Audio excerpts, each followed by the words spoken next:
considering all employer-related expenses, including staff wages, support, team, and marketing personnel, business must ensure the higher paid work will contribute greater value to maintain profitability while keeping overall cost of efficiency without lowering quality. And next is the important the managing by balance sheets. So, managing balance sheet helps business understand their financial position by showing assets, liabilities, and shareholders' qualities. Calculated as assets minus liabilities, this allows owners and investors to evaluate the company's financial health.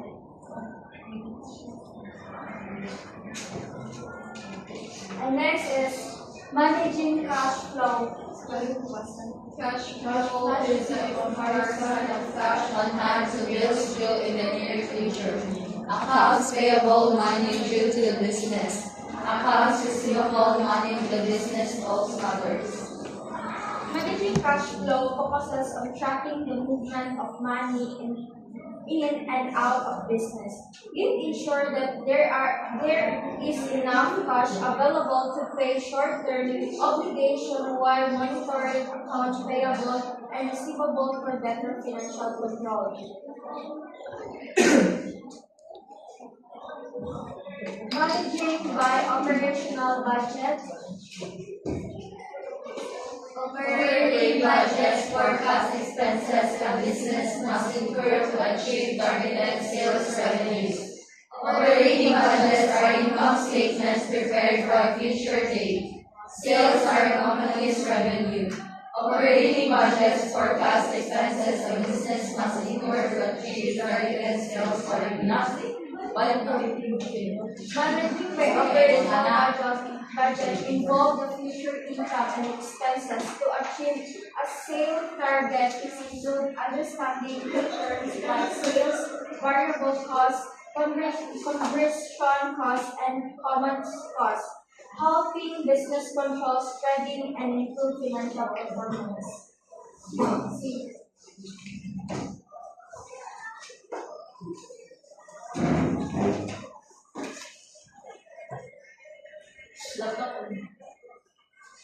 So next is managing by cash flow.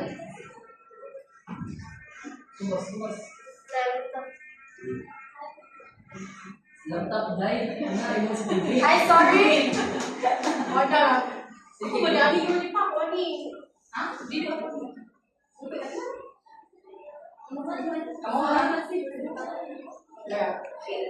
Next is the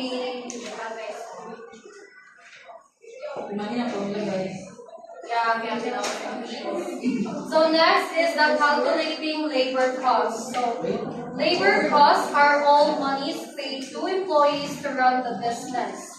Labor cost percentage is relationship between labor cost and sales.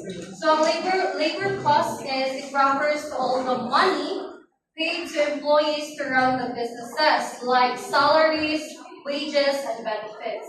So to measure it, we use this formula. So total labor cost over total sales equals LC. So ang pag-solve ng labor cost percentage is katong total labor cost sa babaw then almost is total sales times 100. So ayun yung kalimting times 100 na siya. So this shows how much of the sales is spent on employees. So if the percentage is too high, the business might be spending too much on labor.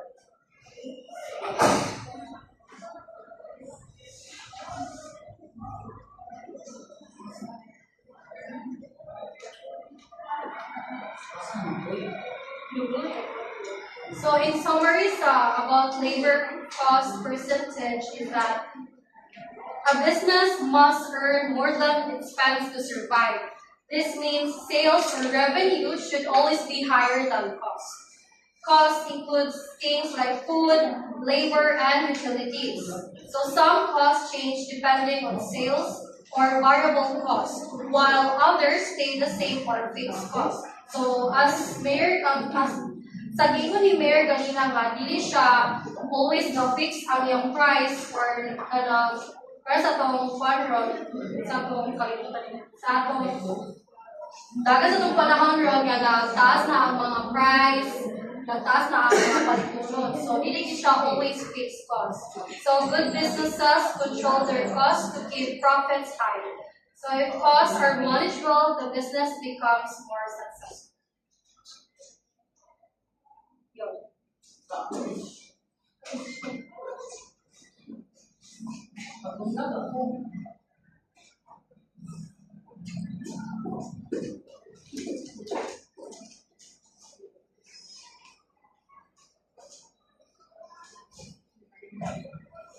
Okay. Okay, let's proceed to the last part of the module, which is the types of restaurant menus. So, itapon naman ito sa kuano sa page ito. Diba na mga ano especially if mga BBL graduate mo natin sa pupili. Okay. So, the first one we have Static menus. static menu. So, it is separated into categories like appetizers, pastas, sandwiches, side dish, and etc. Dishes are served all year round and are mostly prevalent in fast casual and fast food restaurants.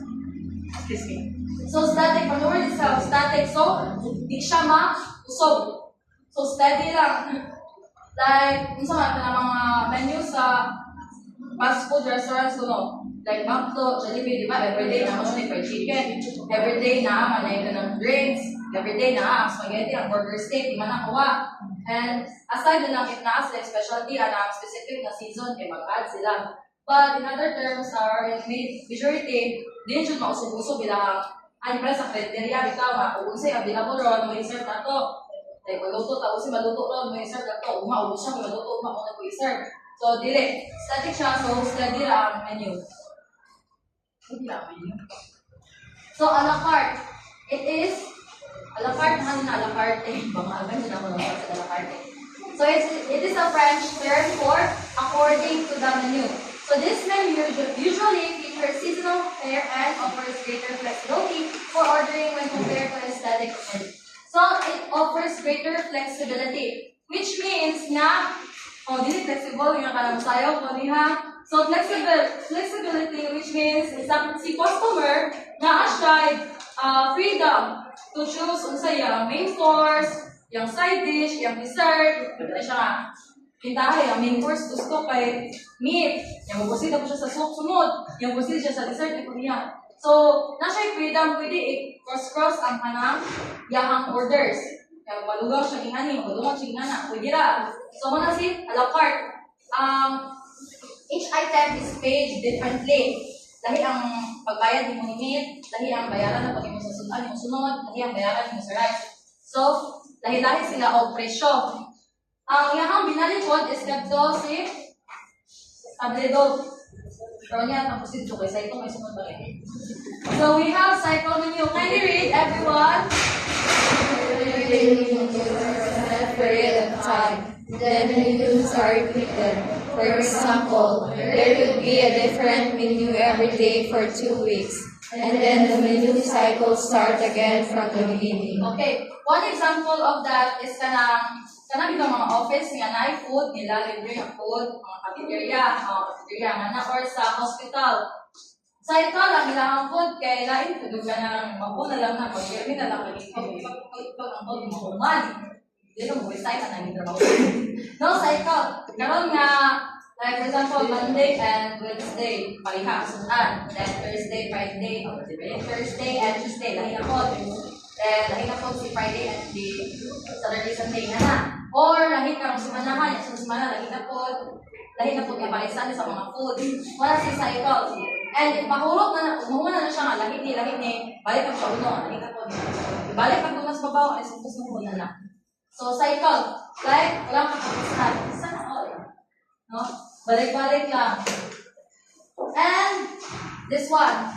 Actually, nalaki space between D, yakama, then space, HOD. So, tabledo. It is a French term for the post table. All main courses have a set price with a customer's choice for an appetizer or dessert. Star changes may apply if certain appetizers and desserts are present. Okay, so you mentioned niya, di ba, si a la carte, you have the freedom to choose kung sa yung main course, yung dessert, kung sa side dish. Whereas, si Table Dog is dili. If a la carte is priced individually, si Table Dog is isa na ang price kanan. Naan sa isa ka, kanan ka ba, wala nga. Sa yung wala na. No, kala, isa ka, kanan na ba, naan eh. Sudan, kanang combo A. Si combo A is worth 3,500. So si 3,500 at yung bayaran mo, and makuha na yung tuso niya na yung goods. And ako tayo combo B, which is 5,600. So, kana si 5,600, di na pasagot na, bayad makikita sa sudan, ani, masudan, sudan niya. Like, nana na niya kanan. Kaya nang i-generalize. And, di na ka pwede mo ingon nga, o pero pwede ka mo ingon nga kanakuan. Ni, abay ka ni combo, and yun nga, pwede mo palit ko okay na pwede, pero si combo, di na ito mausok. Ano siya? Nakaset na to siya. Kung gusto ka magpadugang o dessert, si dessert ilahit na po bayad. Eh, a la carte naman mo si dessert. Hindi naman siya apel sa combo or sa tatlidot. Kaya, ang tipo mo, hindi mo virgin ang imong god. Ang kapag sa Greek ba to siya or Europe, mga kuan. Kaya, wala daw siya mga the host table mga god. Kaya sa unang panahon, ito yung mga bisita o dog sa kanang isa kabalay. Mag-isa, aptika mo kaya ng heart eh. Doon sa kabalay, isa yung abot sa food. Di ba, may balay. So, may tamo na, kung sa isa sa tagbalay sa isa kalong po ng table, mark sa Indian, something. Sa isa kalong nga table, kung sa isa sa tagbalay na ako, na itanong sa mga bisita, yun. Kasi lang mag-ulang something. So, muna yung pinuhaan na ng the host table. Kasi si host is the restaurant. So, kung sa isa the restaurant, kung sa ibigin mo the restaurant, na mo food, na nga combo meal, mo sa inyo ang tapon. Or inyo ang i-update. We also have prefix, I don't know prefix, what ito ba saan? It is a meal that includes an appetizer, an entree, and dessert that is set at one price. Unlike a table dog, the chef picks the 3 courses in a prefix menu, whereas a table dog is allowed to implement. Boto siya. Ewan mo sa lahiran? So si chef kuno ang mupili sa kanang 3 main courses. And the rest is si customer na. Ano siya, si prefix. And we also have tasting menu. So from the word itself, tasting for dilaw-dilaw lang. Ito pwede mo palit siya dito. A collection of a certain number of small courses, so small, ginagmay na.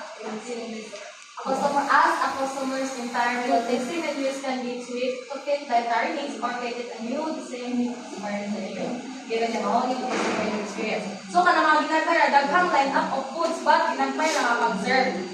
So, you can taste this one, ulit, kaya na, kilawan. Kaya mga ingana itong restaurant, especially itong gawas, no, kana, if tourist ka, di man should ka ganahan dayon sa lasa sa mga food sa other countries, no? So, na mga tasting menu nga, ginagmay na like what? Nagamay yung platito, nga na, dahil bayaran mo na. Gusto ko pilaw unain, kasi naman nagamay yung platito, tinahan, piliin mo ka. So, kung siya yung tasting menu. We also have the beverage menu, so from the word, beverage. So, mga inunon. So, sa nagbuha kayo, story naman ako. Sa number sa istorya, no? Report siya. Lahay mo siya ng menu, bitaw mga back-to-back, sabi tayo kani. Kanang part-report, pagkaming, kani siya, mga foods, kitanan, mga foods ni, kanang main course and dessert. And you will be given a separate na food yung kanang menu, which is consisting of the beverage. Or usually, si beverage and si dessert, magpuyog mo na sa menu or magsunog sila. So, si beverage nila ni, duha ka menu ihatag. Mga siya si beverage. Ito pa makita, mga gusto ka minom or pagdador. No? Mga wines and mga drinks naman. And the dessert, pagkalingon kasi beverage and the dessert is usually magsunod or magpuyog. Kaya pang last market sila. No? So, si dessert, in other restaurants, it is kanang given at the end na of the meal ang menu bitaw Kaya na may uban kung nga, di na mo avail of dessert. May uban mo avail. So, ginagawa ng gatag sa, tagan na ako si Regine. O niya ang mga main course na menu, the foods na nakatag. O naman na siya kaon. Kaya siya nga, kung ako siya, gusto ko dessert. O, doon na ko siya sa menu for the dessert. Sabta na, oy. So, dessert, ang role ni dessert pagod is to close a meal. Kung may naman is ang dessert, kay gawan mo, kaon na mausog na siya. Oh, pero kung muna ikihang role, do not to close your appetite. Kung napakain kag something at tamis, kaya nakaganan mo ako balik. Okay, just tayo. And we also have the Wine Captain's Book. So it is an extensive beverage menu that covers each wine's history and features. Yeah. So the Wine Captain's Book is a book. It is a book. Nga, naay nakabutang atong mga ni si one wine is from Spain.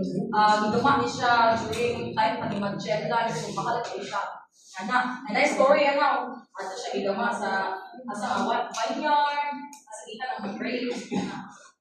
Ano siya, Wine Captain's Book. Kaya na ba ako mga customer, mga Malaysia.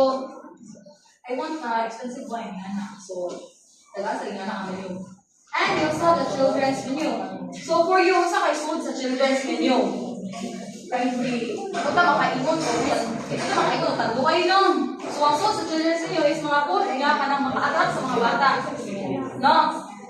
Okay, ikaw, wala ka bata. So, siyempre, ka na mga silsili or mga kuwan, kaya kayo lahat, pag mga bata, kapagasto ang mama. Eh, anak ma, kasi kita ka siya ice cream ma, ice cream yung kuwan, strawberry, nga na. So, siyempre, gusto ko kuwan. Di, wala ko pag hinap na pag. So, yeah, it is very useful. Kaya ka na gusto pag-profitable yung business din, no? So, the children's video na mga ice cream, mga colorful yung foods, mga cupcakes with sprinkle sprinkle, mga donuts.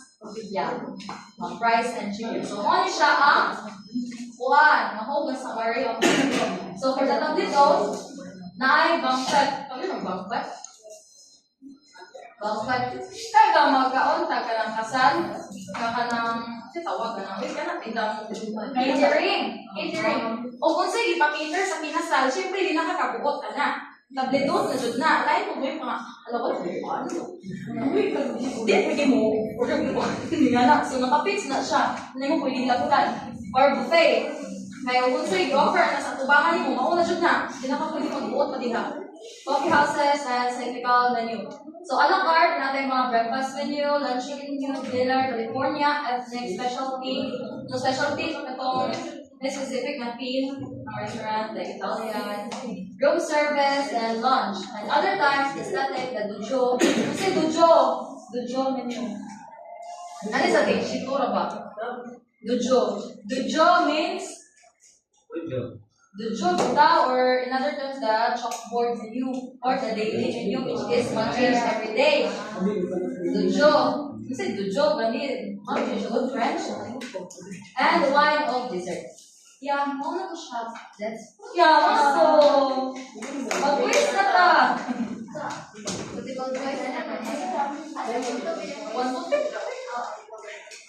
Si Ma'am, nalamasok test? Ayaw ko pang 50. Ayun na guys, quiz sa'yo na ito, tas din. Kukunin ko na ang quiz sa katiwagang ba. Asap, i-distribute nito. Ayan, sir. Ano ang pag-answer sa paper? Which one?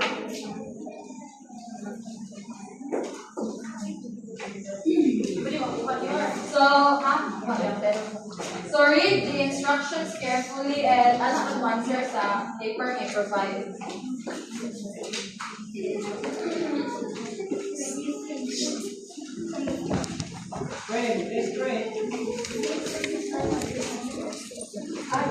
I-fill in ang necessary na mga details. Ganit, hindi na naman kung ano yung easy. Sige. Can we start answering as soon as I can? So, that's when you receive the test paper.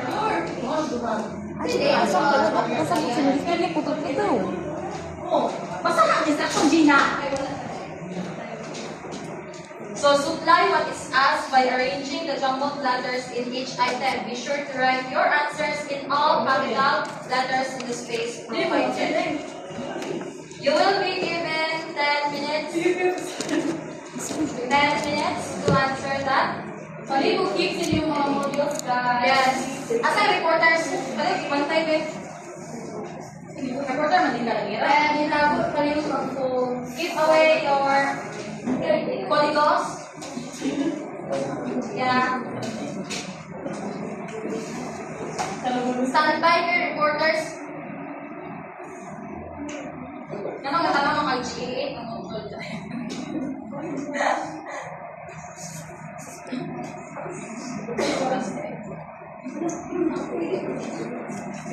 Oh, pwede na, relation. Sabi pa lang. Okay, it's 9:50. You will check at exactly 10. Wait.